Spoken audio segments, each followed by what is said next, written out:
Hey guys, I got some really good news today. I'm reading this Jerusalem Post article on the restitution issue between Israel and Poland, and guess what? We're being offered a win-win deal. While in the light of the 2020 Just Act report, the U.S. Congress should hold hearings on Polish Holocaust restitution, a win-win deal for Israel and Poland may solve the crisis. Let's go! Win-win! How could we lose? Alright. Well, let's not get too excited. Who is Aron Mor? Aron Mor was nominated by Netanyahu to be a member of the Israeli National Advisory Board for Restitution Rights and Jewish Property. This guy's gotta know what he's talking about. Let's see this win-win deal. Alright, let's go through the article. It starts with some background info. The Polish government must internalize that the Holocaust has no expiration date. Alright, in 100 years, still be dealing with this? Is this what this guy's claiming? For the beginning of the article, the offer basically lays out the fact that no one in Poland wants to give our land and money to Israelis. Therefore, Israel must offer a package deal to resolve the crisis and keep the initiative in its hands, even if the chances for such a deal are small. To formulate the deal, negotiations of give or take should be conducted so that the outcome will be a win-win situation for both parties. Let's go. Israel should offer 3 key elements. We're getting 3 things. Number 1, a special law for the restitution of Jewish property, assistance to needy Holocaust survivors, and the establishment of a new fund for Poland-Israel cooperation. Win-win, baby. Special law for the restitution of Jewish property is an elegant detour to the new anti-restitution law, which will save the political embarrassment from the Polish government in its repeal or amendment. Oh, wow, huge one.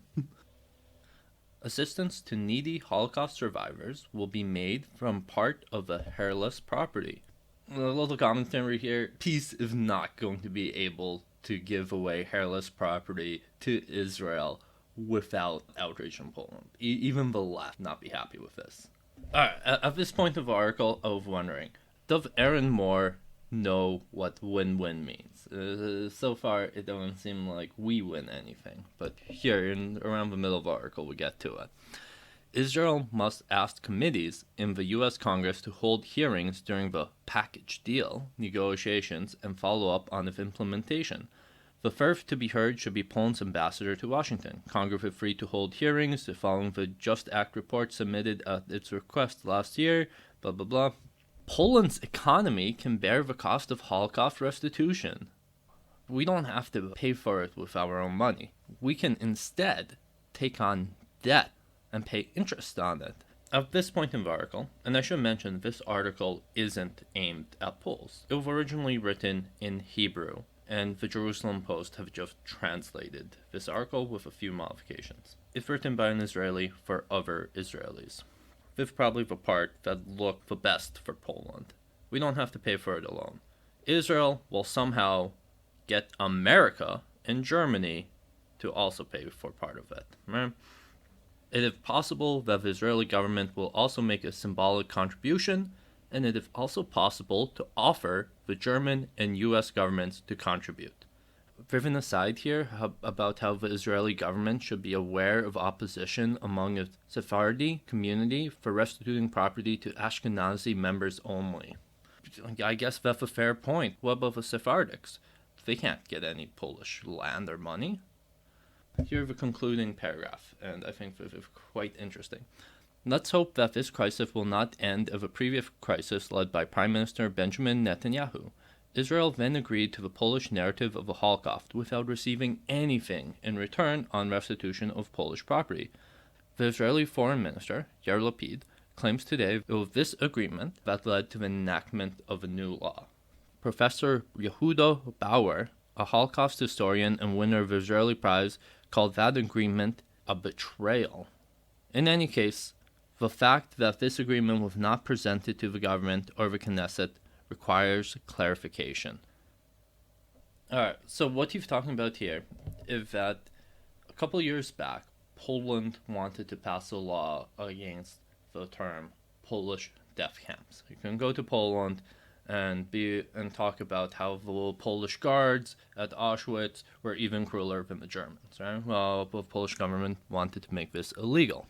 They backed down. They didn't do this, but Netanyahu and the Polish government actually had a pretty good relationship. Netanyahu also had a very good relationship with other right-wingers in Europe, such as Orban.